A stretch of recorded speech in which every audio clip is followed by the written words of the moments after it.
October 12, 1989 Brazilian విమానాశ్రయంలో ఒక రహస్యమైన విమానం ల్యాండ్ అయింది. ఫ్లైట్ ల్యాండ్ అయిన తర్వాత అందరూ షాక్ అయ్యారు. ఎందుకంటే అది శాంటియాగో ఎయిర్లైన్స్కి చెందిన కొత్త విమానం. 33 సంవత్సరాల క్రితం మూసివేయబడిన సంస్థ 35 సంవత్సరాల క్రితం అదృశ్యమైన విమానం. ఇంతకంటే దిగ్భ్రాంతికరమైన విషయం ఏంటంటే ఇది ఒకటే కాదు, ప్రపంచ విమానయాన చరిత్రలో అనేక రహస్య అదృశ్యాలు ఉన్నాయి.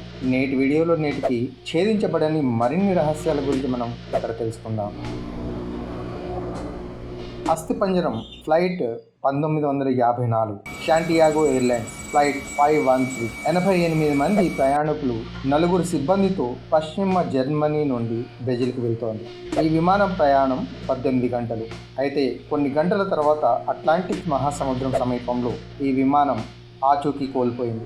రేడియో పరిచయం, రాడార్ నుండి ఇది అదృశ్యమైపోయింది. ఫ్లైట్ని అట్లాంటిక్ మహాసముద్రం యొక్క అంతస్తు వరకు శోధిస్తూనే ఉన్నారు, కానీ ఫ్లైట్ యొక్క సంకేతాలు లభించలేదు. 35 సంవత్సరాల తర్వాత అక్టోబర్ 12, 1980 బ్రెజిలియన్ విమానాశ్రయ అధికారులు ఒక తెలియని విమానం ల్యాండింగ్ను అక్కడ చూశారు. వారు విమానాన్ని సంప్రదించేందుకు ప్రయత్నించినా కూడా వారి నుంచి ఎలాంటి స్పందన రాలేదు. ఫ్లైట్ ల్యాండ్ అయిన తర్వాత అందరూ షాక్ అయ్యారు, ఎందుకంటే అది 35 సంవత్సరాల క్రితం అదృశ్యమైన అదే విమానం శాంటియాగో ఫ్లైట్ 513. విమానం లోపల చూస్తే అత్యంత భయంకరమైన విషయం కనిపించింది. విమానం లోపల ప్రతి సీటుపై ఒక అస్థిపంజరం, పైలట్ సీటుపై కూడా అతని చేతుల్లో నియంత్రణలో ఉన్న అస్థిపంజరం కనపడింది. అయితే ఈ విమానం ఇక్కడికి ఎలా వచ్చింది? 30 ఏళ్ల తర్వాత ఈ విమానం కొత్తగా ఎలా కనిపిస్తుంది? వారు ఎలా చనిపోయారు? వారు ఇక్కడికి ఎలా తిరిగి వచ్చారు? ఎందుకు తిరిగి వచ్చారు? ఈ ప్రశ్నలన్నింటికి ఎవరి దగ్గర ఎలాంటి సమాధానం లేదు.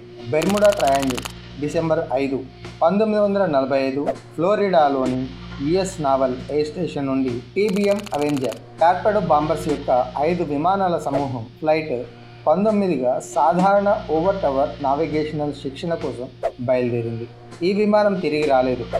చాలా గంటల తర్వాత ఫ్లైట్ 19 కోసం వెతకడానికి 13 మంది వ్యక్తుల బృందాన్ని పంపారు, కానీ ఆ బృందం కూడా ఫ్లైట్ 19 అదృశ్యమైంది అని తేల్చేశారు. ఈ 2 విమానాలు తిరిగి రావడం దాదాపు అసాధ్యమైన ప్రదేశం నుండి అవి అదృశ్యమయ్యాయి.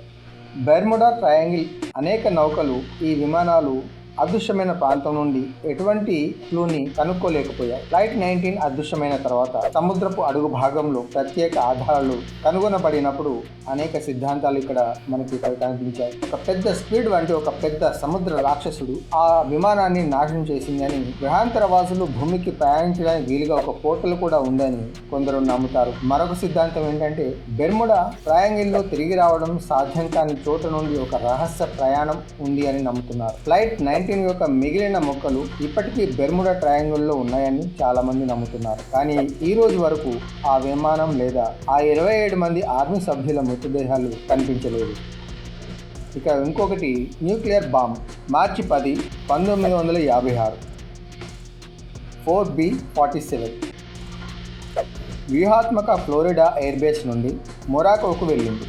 అయితే ఇవి మామూలు విమానాలు కావు. ఇవి అణుబాంబులను కలిగి ఉన్న బాంబర్ విమానాలు.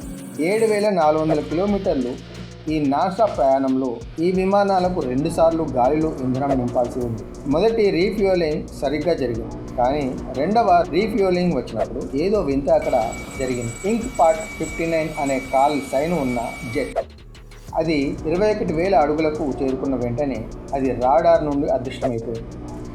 అక్కడ ఎవరు ఎటువంటి పేలుడును చూడలేదు. వారు ఎటువంటి బాధాకరమైన కాల్ని కూడా వినలేకపోయారు. ఇంక్ స్పాట్ 59 అందరి దృష్టి నుండి అదృశ్యమైంది.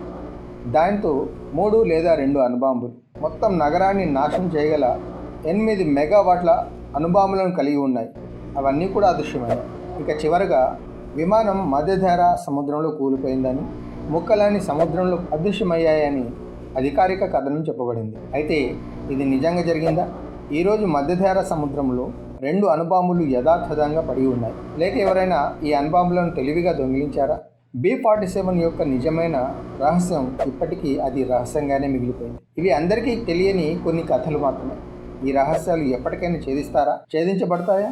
ఈ వీడియో మీకు నచ్చినట్లయితే లైక్ చేయండి, షేర్ చేయండి. అలాగే మరిన్ని కథనాల కోసం గోడిప్ప తెలుగుని సబ్స్క్రైబ్ చేసుకోండి. మరో వీడియోలో కలుద్దాం. ధన్యవాదాలు.